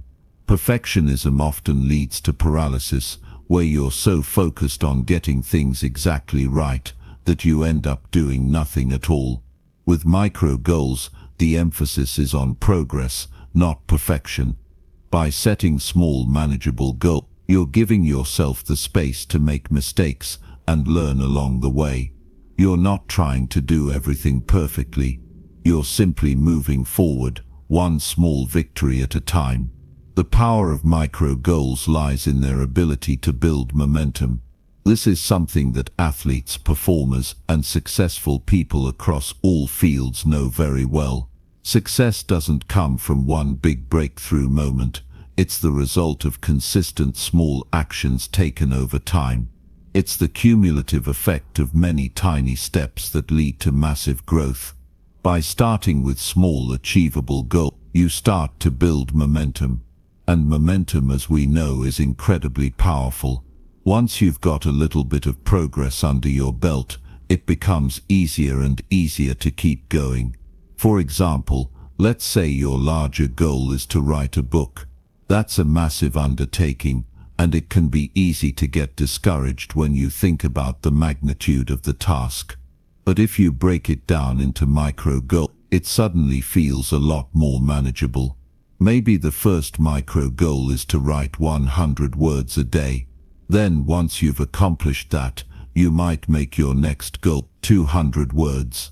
As you build this habit and achieve these small victories, the task of writing a book doesn't seem so overwhelming anymore. You've gained momentum, and you'll likely find that you're writing more and more without even thinking about it. Micro goals can also be incredibly useful when it comes to tracking progress. It's easy to lose sight of your progress when you're only focused on the big picture. But when you break things down into smaller pieces, you have tangible evidence of your progress every step of the way. These little wins give you something to celebrate, no matter how small, and that celebration helps fuel your motivation to keep going. Tracking micro goals doesn't have to be complicated. You can keep it as simple as using a checklist, a journal, or an app to mark off each goal as you achieve it. What's important is that you're keeping track of your progress, not just waiting for the final destination. By doing so, you give yourself the opportunity to celebrate small victories, which reinforces your positive behaviors and keeps you moving forward. But there's another important aspect to micro goals that you can't overlook: consistency. The key to achieving anything, no matter how small, is doing it consistently. Micro goals, by their nature, promote consistency because they're designed to be achievable on a daily basis. They fit into your life without demanding huge amounts of time or energy. By doing something consistently, you start to build a rhythm, and that rhythm helps you get closer to your larger goal. The beauty of micro goals is that they allow you to create a structure of success that fits into your existing routine. You don't need to find hours of free time each day to work toward your goal. You can create micro goals that take just a few minutes of your day, which means you don't have to make major sacrifices to stay on track. This is incredibly empowering because it removes the excuse of not having enough time. Instead of seeing the goal as something that's going to require drastic changes, you start to see it as something that can fit naturally into your life. To make micro goals work for you, it's important to stay flexible. Life doesn't always go according to plan, and sometimes you'll face obstacles that make it harder to stay on track. But that's okay. Micro goals are meant to be adaptable. If you miss a day or fall behind, don't be discouraged. The important thing is to get back on track and keep moving forward. Remember, the goal is progress, not perfection. Another thing to keep in mind when setting micro goals is to make sure they align with your larger vision. It's easy to get caught up in the small stuff and lose sight of the bigger picture. But every micro goal you set should be a stepping stone toward your larger goal. Each micro goal should get you one step closer to the person you want to become and the life you want to create. As you work through your micro goal, remember that the process is just as important as the result. The habits you build, the consistency you develop, and the progress you make every day are all part of the journey. Don't be solely focused on the outcome. Appreciate the growth that happens along the way. Celebrate your small victories, because they add up. Every little step you take brings you closer to the person you're meant to be. The beauty of micro goals is that they allow you to create lasting change without overwhelming yourself. They take the weight of the big goal off your shoulders and allow you to focus on what's possible right now. And as you achieve each small, you build the confidence and momentum to tackle even bigger challenges. So take your big dreams and break them down into manageable bite-sized pieces. Start with one small, take action, and keep going. Over time, those tiny goals will add up to something incredible, and before you know it, you'll have transformed your life, one micro goal at a time. Chapter 11. Tracking progress for greater momentum. The journey toward personal growth and achieving your goals can feel like an uphill battle, especially when progress seems slow or hard to track. It's easy to become discouraged when you can't see the tangible results of your efforts. That's why tracking progress is so essential. When you track your progress, you begin to see just how far you've come, even on the tough days. The simple act of keeping track can be a game changer. It not only reinforces the effort you've put in, but it also provides a sense of accomplishment, motivation, and clarity. It shifts your focus away from what you haven't done to what you have done, and that shift in perspective is powerful. It's human nature to want immediate results. We live in a world that offers instant gratification, And it's easy to become impatient when things aren't happening as quickly as we'd like. But growth, especially meaningful and sustainable growth, takes time. By tracking your progress, you're creating a visual reminder that even small steps count. It helps you stay grounded and connected to the process, rather than becoming obsessed with the destination. Think about the last time you set a goal, whether it was to get fitter, learn something new, or accomplish a career milestone. It probably seemed overwhelming at first. But as you broke the task into smaller, more manageable steps, you started to feel a sense of accomplishment with each small win. Tracking that progress is like taking a moment to appreciate how far you've come.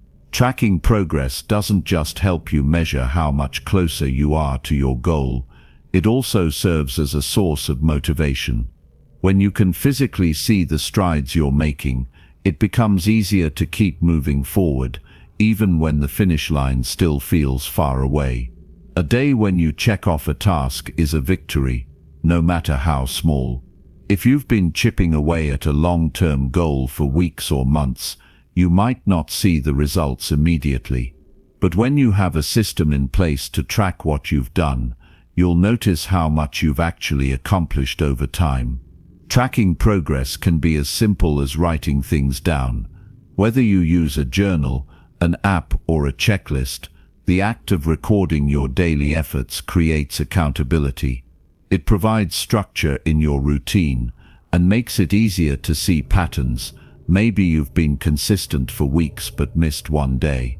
When you track, you'll know that one day doesn't undo the work you've done up until that point. You can get back on track without feeling like you've failed. The simple act of marking things down reinforces the idea that you're moving in the right direction, even on days when it feels like nothing is happening. One of the best ways to track progress is by setting benchmarks. These are smaller goals that are measurable and achievable within a certain period of time.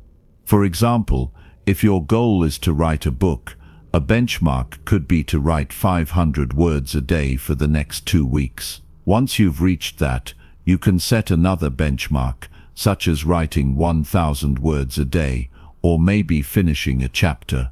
These checkpoints allow you to see where you are in relation to your larger goal. Each one brings you closer to the finish line, and seeing these small victories will keep you engaged and motivated.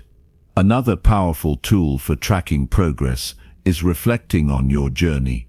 At the end of each week or month, take a moment to look back at what you've accomplished.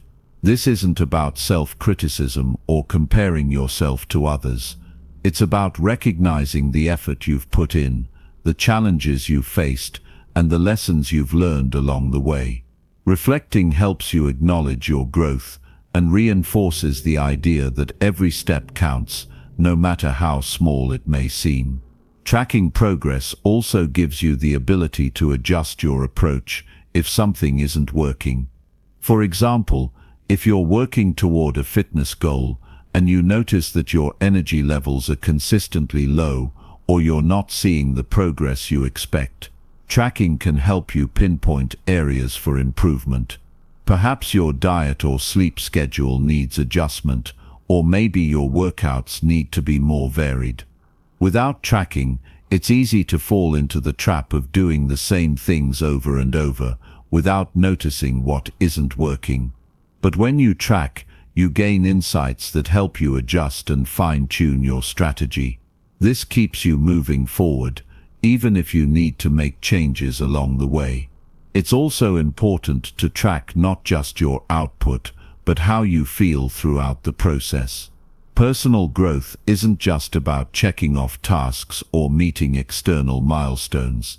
It's about how you evolve as a person. Do you feel more confident? Are you handling setbacks better than before? Are you more patient with yourself and others? These intangible measures of progress are just as important as the tangible ones, and tracking your emotional and mental growth helps you appreciate the full scope of your transformation. Celebrating your progress is equally important. Acknowledging the small wins even when they seem insignificant, builds momentum. If you've made a commitment to drink more water every day, for example, and you've done it consistently for a week, that's worth celebrating. You've successfully created a new habit. When you take time to celebrate, you reinforce positive behavior and remind yourself that progress is worth recognizing. These moments of celebration can be as simple as patting yourself on the back, taking a break, or rewarding yourself with something you enjoy. Tracking progress also helps you develop resilience. When you face challenges or obstacles, it's easy to become discouraged and question whether your efforts are worthwhile. But if you've been tracking your progress all along, you'll have concrete evidence that you've made significant strides. You'll remember that you've overcome obstacles before, and you'll be able to remind yourself of the progress you've already made. This reminder gives you the strength to keep going, even when things feel difficult. In addition to tracking your progress, it's crucial to recognize the importance of consistency. It's not enough to check things off once in a while and expect big results. Real progress comes from showing up every day, even when you don't feel like it. Consistency, over time, builds discipline. It strengthens your work ethic and teaches you how to keep going, even when the results aren't immediate. When you track your progress consistently, you create a habit that becomes second nature. It's no longer about waiting for motivation to strike. You're simply doing the work because it's part of who you are. Tracking progress is a powerful tool for staying focused on your goals. It shifts your mindset from a place of frustration and doubt to one of clarity and determination. It reminds you that every step you take, no matter how small, is a step closer to where you want to be.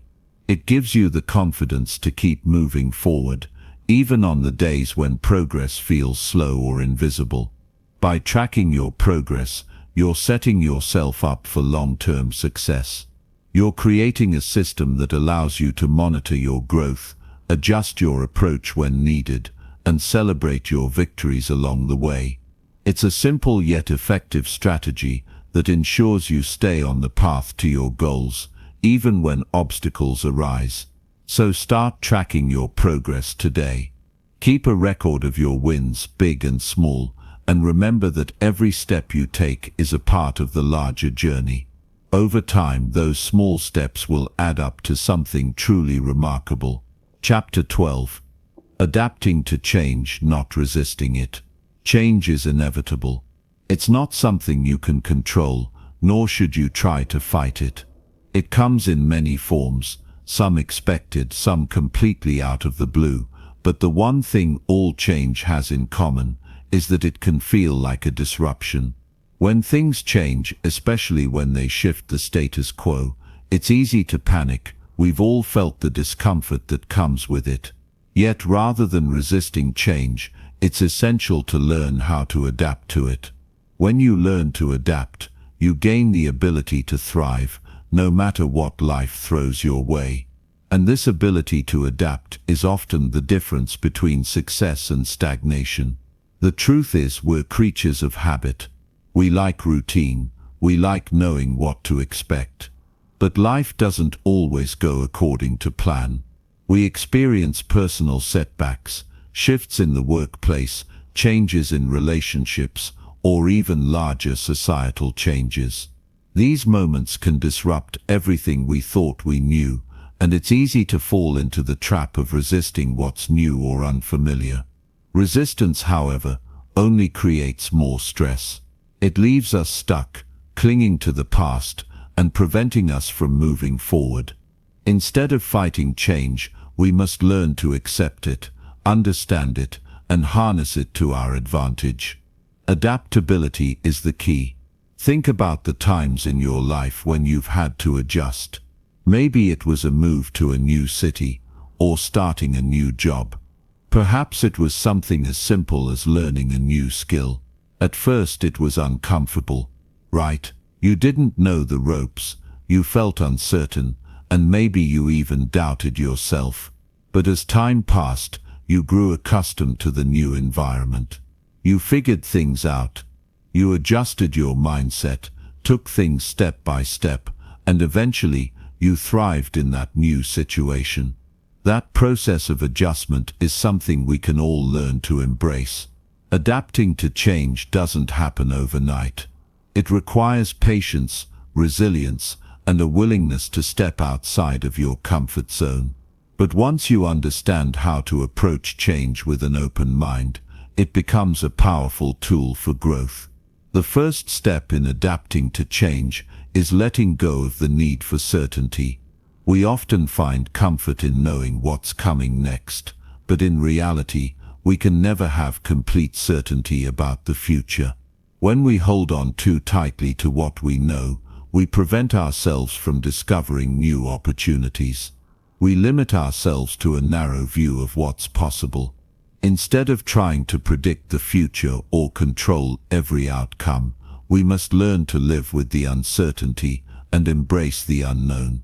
It's through this acceptance that we create space for new experiences and personal growth. Another important aspect of adapting is flexibility. When you face a challenge or a change that feels overwhelming, the first instinct might be to rigidly stick to your plan. However, being too set in your ways often creates frustration when things don't go as expected. Flexibility is the ability to pivot when necessary. It's about being willing to adjust your course and try new things when the old ones no longer serve you. Instead of seeing change as an obstacle, view it as an opportunity to learn and grow. Sometimes the new path will lead you to a destination that's even better than the one you originally envisioned. This kind of flexibility doesn't mean abandoning your goals or losing sight of your purpose. It's about being adaptable in how you get there. The goal remains the same, but the path you take to get there might change, and that's okay. In fact, it's often necessary. Life is full of unexpected twists and turns, and being flexible allows you to navigate those changes without losing momentum. It's also crucial to recognize that change is often accompanied by a period of discomfort. When something shifts in your life, it's natural to feel uneasy. You might question whether you're capable of handling the change or fear that you won't be able to adapt. This discomfort is part of the process. It's a signal that you're stepping outside of your comfort zone, and that's where real growth happens. The discomfort doesn't last forever. In fact, the more you expose yourself to change and allow yourself to adapt, the easier it becomes. Over time you develop resilience, the ability to bounce back from adversity and continue moving forward despite the challenges. Resilience is built through experience. The more you face change head-on and adapt to it, the stronger your ability to cope with future challenges becomes. Each time you navigate a difficult situation, you learn something new about yourself and your ability to handle adversity. These experiences build your confidence and help you realize that, no matter what comes your way, you can handle it. Life may not always go according to plan, but you've shown that you have the strength and flexibility to adapt and thrive. The key to adapting to change is maintaining a positive mindset. It's easy to get discouraged when things don't go as planned or when the future feels uncertain. But instead of focusing on the negative aspects of change, focus on what you can control and the potential opportunities that lie ahead. Change often brings with it new opportunities, whether they're personal, professional, or relational. By staying open-minded and focusing on the possibilities, you set yourself up for success even in the midst of change. One way to develop this positive mindset is through gratitude. When things change, it's easy to feel a sense of loss, especially if you're letting go of something familiar. But by focusing on what you still have and what you've gained from the experience, you can shift your perspective. Gratitude helps you reframe the situation in a more positive light, making it easier to accept and adapt to the changes you're facing. When you practice gratitude, you remind yourself that change doesn't take away from your life. It adds new layers and dimensions that can enrich your experience. Along with gratitude, it's important to practice mindfulness. In moments of change, it's easy to become overwhelmed by the what-ifs and the unknowns. Mindfulness helps you stay present, focusing on what's happening right now, rather than worrying about the future. It allows you to approach change with a sense of calm and clarity, rather than anxiety. When you're mindful, you can make better decisions, navigate challenges with a clear mind, and respond to change in a way that serves your well-being. Another powerful tool for adapting to change is seeking support. Change can be isolating, especially when you're trying to navigate it alone. Whether you're dealing with a personal loss, a career shift, or a major life transition, having a support system can make a world of difference. Surrounding yourself with people who encourage and uplift you helps you stay grounded and focused during times of uncertainty. Support doesn't have to come from others, it can also come from within. Self-compassion, self-acceptance, and positive self-talk are all ways to support yourself during periods of change. The more you practice these habits, the easier it becomes to adapt to new circumstances. It's also important to recognize that change doesn't always have to be dramatic or disruptive. Sometimes, change can be subtle, a new perspective, a slight shift in behavior, or a small adjustment in how you approach a situation. These small changes can accumulate over time, leading to significant personal growth. Embrace even the little shifts, because they can create lasting transformations that propel you forward. Change isn't something to fear or resist. It's a natural part of life that provides the opportunities for personal development, growth, and new experiences. When you learn to embrace change, adapt to it, and use it to your advantage, you open yourself up to a world of possibilities. Life will always change, but your ability to adapt will determine how well you thrive in it. So instead of fighting change, learn to ride the wave. With each change you face, you'll become more resilient, more flexible, and better equipped to handle whatever comes your way. Adaptation is a skill that, once developed, will serve you for a lifetime. Chapter 13. Developing agility in your mindset. The journey of growth is not always linear. Some days it feels like you're on top of the world, making strides toward becoming the best version of yourself. Other days it feels like you're stuck in place, as if no matter what you do, you can't move forward. These shifts in momentum are natural, but they don't define you. It's how you respond to them that shapes your journey. One of the most powerful things you can do when faced with challenges or moments of stagnation is to develop mental agility.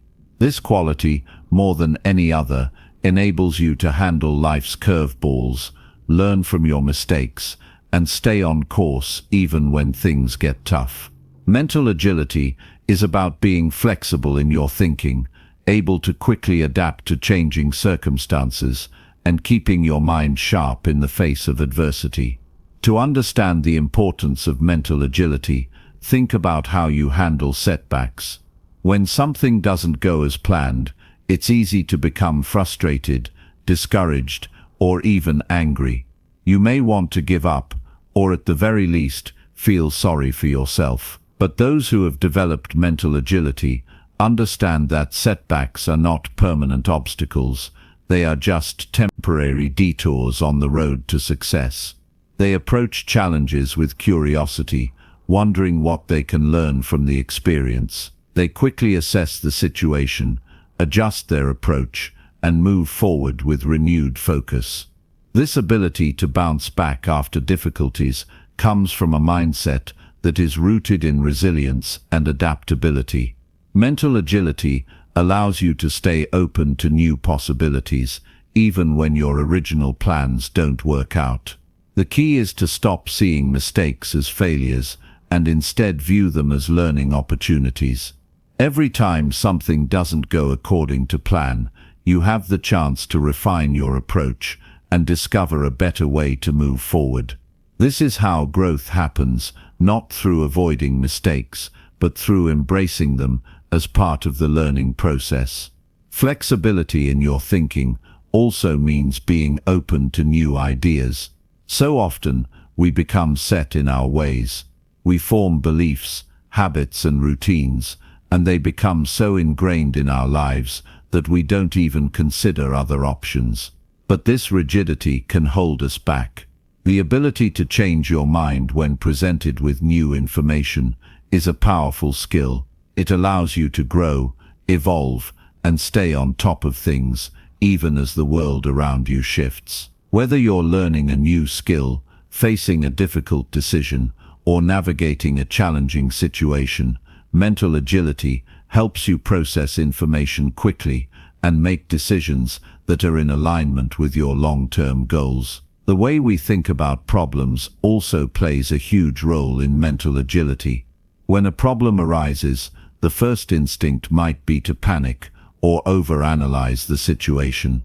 Our minds can spiral, focusing on worst-case scenarios or stressing over all the things that could go wrong. This is when mental agility becomes crucial. Rather than getting overwhelmed by the enormity of a problem, a mentally agile person takes a step back and looks at the situation from multiple angles. They break it down into smaller, more manageable pieces and consider different possible solutions. They know that no problem is insurmountable if approached with a clear mind and an open perspective. A great example of mental agility in action is how some athletes handle pressure during a big game. The stakes are high, the crowd is watching, and there's a lot on the line. But what sets successful athletes apart is their ability to stay calm under pressure. They don't panic when things aren't going well. Instead, they take a deep breath, adjust their strategy, and keep moving forward. This ability to recalibrate under stress is the essence of mental agility. This concept applies just as much to personal and professional challenges. Life often throws unexpected curveballs, unexpected changes at work, personal setbacks, or changes in relationships. Instead of resisting the change or feeling overwhelmed, a person with mental agility will see the situation for what it is, an opportunity to adapt and grow. They ask themselves, what can I learn from this, and how can I move forward in a way that aligns with my goals? To cultivate mental agility, you need to practice a few key strategies. One of the most effective ways to build this skill is by intentionally stepping out of your comfort zone. When you challenge yourself to try new things, you're forcing your mind to adjust and adapt. Whether it's learning a new skill, taking on a new responsibility, or even having a difficult conversation, the more you put yourself in situations that require you to think on your feet, the more agile your mind becomes. Over time, your brain becomes better at processing new information, evaluating situations, and making decisions quickly. This ability to adjust your mindset is a valuable tool that can help you navigate not just the challenges you face today, but the ones that will inevitably come tomorrow. Another crucial aspect of mental agility is self-reflection. Taking the time to reflect on your experiences, whether positive or negative, allows you to evaluate what worked, what didn't, and how you can do better next time. This process of self-evaluation helps you identify patterns in your thinking, behavior, and decision-making that may be holding you back. By becoming more aware of these patterns, you can begin to break free from old habits and develop new ways of thinking that are more aligned with your goals. Self-reflection helps you stay open to change and provides valuable insights that can fuel your growth. It's also important to recognize the role of emotional intelligence in mental agility. Emotions often drive our thoughts and actions, and if we're not careful, they can cloud our judgment. However, when you develop emotional intelligence, you become more adept at managing your emotions in a way that supports your growth. You learn how to stay calm in stressful situations, regulate your responses, and make decisions that are based on reason rather than emotional impulses. This emotional control allows you to think more clearly, process information more effectively, and make better decisions in times of uncertainty. Another powerful way to cultivate mental agility is through mindfulness.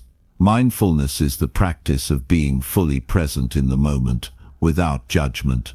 It's about observing your thoughts and feelings without getting caught up in them. This practice helps you detach from your automatic reactions, giving you the space to choose how you want to respond.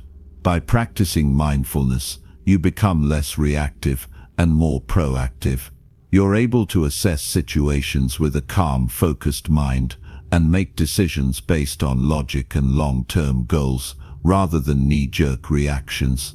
The more you practice mindfulness, the more agile your mind becomes, as you're able to adjust your thinking and behavior in real time. At its core, mental agility is about embracing uncertainty and staying flexible in the face of change. The world is constantly evolving, and our ability to adapt is what will keep us moving forward.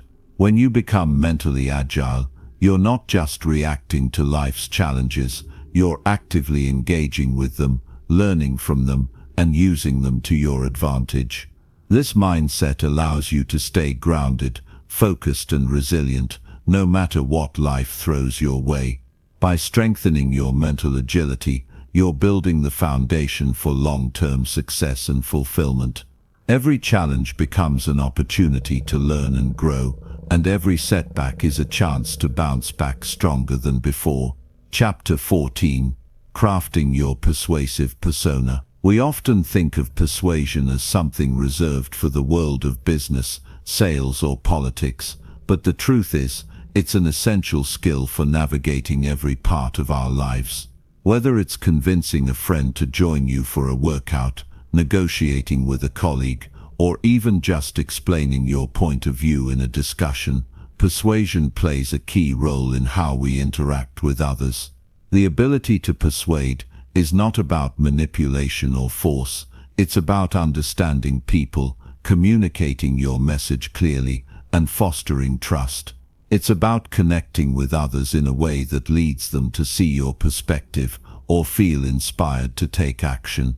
When we think of persuasion, the first thing that often comes to mind is the use of clever arguments or even the art of rhetoric. While those can certainly be powerful, they aren't always the most effective tools when it comes to creating meaningful, lasting influence. The most persuasive people are those who don't rely on flashy words or dramatic gestures. They don't use pressure tactics or guilt trips. Instead, they focus on building rapport, demonstrating authenticity, and showing genuine care for others. This kind of persuasive influence is rooted in emotional intelligence and empathy. When you connect with someone on a deeper level, when you understand their needs, values, and desires, it becomes easier to guide them toward your desired outcome. Being persuasive starts with knowing yourself. The more comfortable and confident you are in your own beliefs, the more compelling you will be to others. If you don't believe in what you're saying, if you're unsure or hesitant, that energy will be palpable to the person you're communicating with. On the other hand, when you stand firm in your own convictions, your confidence naturally radiates. People are drawn to that certainty. But it's not just about knowing your own stance, it's also about understanding where the other person is coming from. Persuasion isn't about overpowering someone with your ideas. It's about engaging with them, listening to their concerns, and finding a way to align your message with their values and desires. One of the most effective ways to persuade others is through storytelling. Humans are wired for stories. We connect with them on a deep emotional level.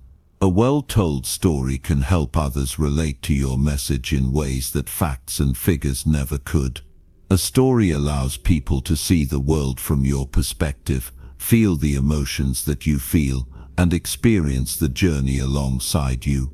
When you share a personal story or a story that aligns with the values of the person you're speaking to, it becomes far more persuasive than simply stating a fact or making an argument. People don't just remember the message, they remember how it made them feel, and emotions, not logic, drive action. Another powerful tool in persuasion is the ability to listen deeply.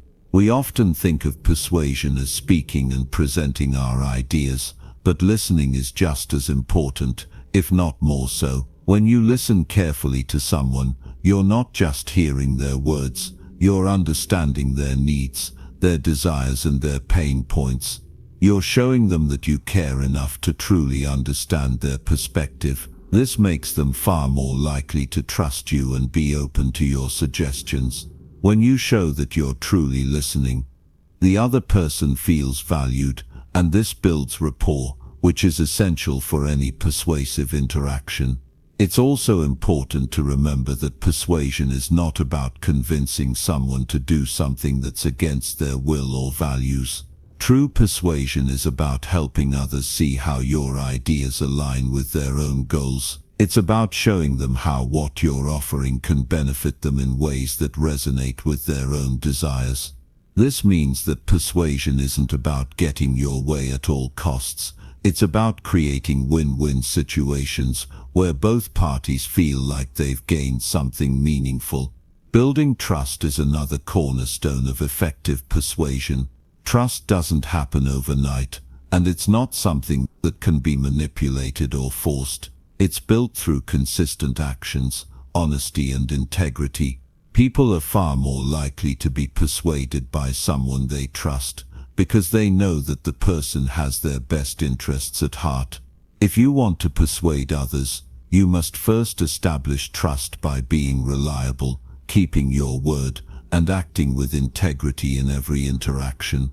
Non-verbal communication also plays a huge role in persuasion.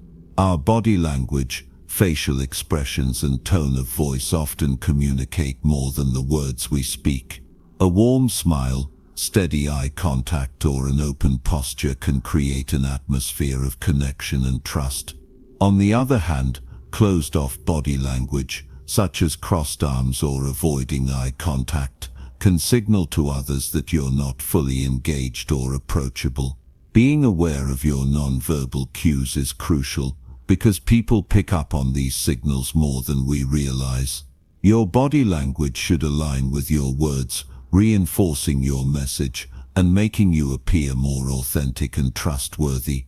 There's also power in the way we ask questions. People are far more likely to be persuaded when they come to their own conclusions rather than being told what to do. By asking the right questions, you guide them to see the logic in your argument or to understand the benefits of your proposal without directly telling them. This method of persuasion allows them to feel like they have ownership over the decision, which makes them more committed to the outcome. It's not about telling someone what's best for them. It's about asking the questions that lead them to recognize what's best for themselves.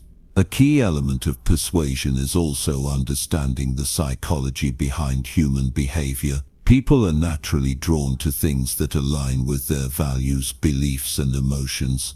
The more you understand what motivates people, what makes them feel safe, what excites them, what their desires are, the better you can tailor your message to resonate with them. The more you can speak to their emotions, the more likely they are to be persuaded to take action. Whether it's appealing to their sense of security, excitement, or personal values, understanding human behavior can help you craft a message that speaks directly to their heart. The most persuasive people don't need to use force or manipulation to get their way. They use empathy, understanding, and clear communication to create genuine connections with others. They build trust over time, and they approach each situation with a mindset of collaboration and shared goals.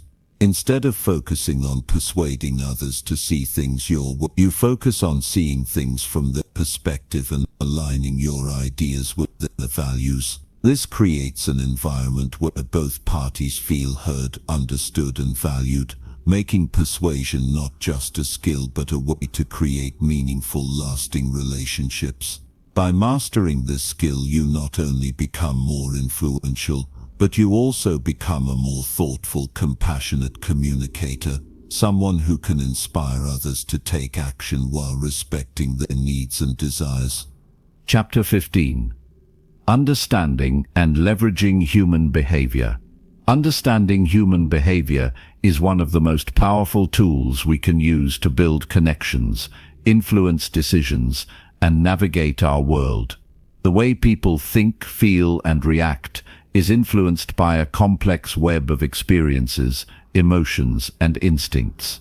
By understanding the driving forces behind human behavior, you gain insight into how to communicate better, manage relationships more effectively, and align your actions with the natural tendencies of those around you. At the core of human behavior is the need for connection. From the moment we're born, we are wired to seek relationships and form bonds. This innate need for connection shapes our choices, our reactions, and the way we engage with others. Whether it's the desire to fit in with a group, build deep friendships, or simply feel heard and understood, the human experience is deeply social. Every action we take, from a simple smile to a more significant life decision, is often guided by our desire to be connected and validated by others. But connection doesn't happen by accident. It's something we must actively cultivate. The people who understand human behavior well are often the ones who can navigate relationships with ease. They know how to read the unspoken cues, body language, tone of voice, and the subtle hints in a person's eyes. These cues reveal much more than words alone can. A slight shift in posture, a pause before responding, or the tone in someone's voice can tell you if they're comfortable, anxious, or open to your ideas. Being able to pick up on these cues gives you an incredible advantage in how you communicate and connect with people. It allows you to approach conversations with more sensitivity and empathy, making others feel heard and valued. But connection doesn't just come from understanding others, it comes from understanding ourselves too. The more we understand our own behaviors, motivations, and triggers, the more effectively we can interact with others. It's easy to assume that our actions are always driven by logic, but the truth is that emotions play a significant role in shaping what we do. People often make decisions based on how they feel in the moment, even if they aren't fully aware of it. That's why it's essential to understand the emotional undercurrent of any interaction. If you can recognize when emotions are running high or when someone is feeling vulnerable, you can approach the situation with more care and consideration, which in turn helps foster a better connection. One of the most profound aspects of human behavior is the desire for autonomy. Everyone wants to feel like they're in control of their decisions and actions. This is why people often resist being told what to do. The moment someone feels like they're being forced into a decision or pushed into a corner, their natural instinct is to rebel. This doesn't mean that people don't appreciate guidance or help, but it does mean that when we give advice, we must do so in a way that allows the other person to feel like they have ownership of their choice. This is where persuasive communication plays a role. Instead of telling someone what to do, you can guide them to their own conclusions by asking insightful questions, framing ideas in a way that aligns with their values, and helping them see how your suggestions can benefit them personally. The fear of rejection is another powerful driver of human behavior. Deep down, most people have a fear of not being accepted, of being judged or ignored. This fear can influence how we present ourselves, how we interact with others, and how we make decisions. Understanding this fear gives you the ability to approach situations with more sensitivity. It helps you be aware of how your words and actions might affect others. When we are aware of this fear in ourselves and others, we can create environments where people feel safe, valued, and included. It's about making others feel comfortable enough to express themselves, knowing that their ideas and feelings will be respected. Another aspect of human behavior is the need for consistency. People like to feel consistent in their actions and beliefs. Once we commit to something, whether it's a belief, a habit, or a decision, we are more likely to stick with it. This is why once someone has agreed to a small request or action, they are more likely to agree to larger requests in the future. It's the principle of consistency at play. When you understand this, you can use it to your advantage in influencing decisions. For example, if you can get someone to make a small commitment, such as agreeing with a basic idea or signing up for a free trial, they are more likely to follow through with bigger commitments down the line. This principle is used by marketers, negotiators, and leaders all the time to gently guide people toward larger decisions. Understanding human behavior also means recognizing the power of emotional triggers. We all have specific emotions that drive our actions: fear, love, excitement, guilt, and pride, just to name a few. Certain situations can trigger these emotions, and understanding what triggers these feelings in people can help you communicate more effectively. For instance, if someone is feeling proud of their accomplishments, they are likely to respond positively to praise. Similarly, if someone is feeling insecure or anxious, they may be more responsive to reassurance or support. Recognizing these emotional triggers helps you approach each situation with more finesse and care, knowing what kind of emotional response you are likely to elicit. One of the most significant insights you can gain from understanding human behavior is the importance of trust.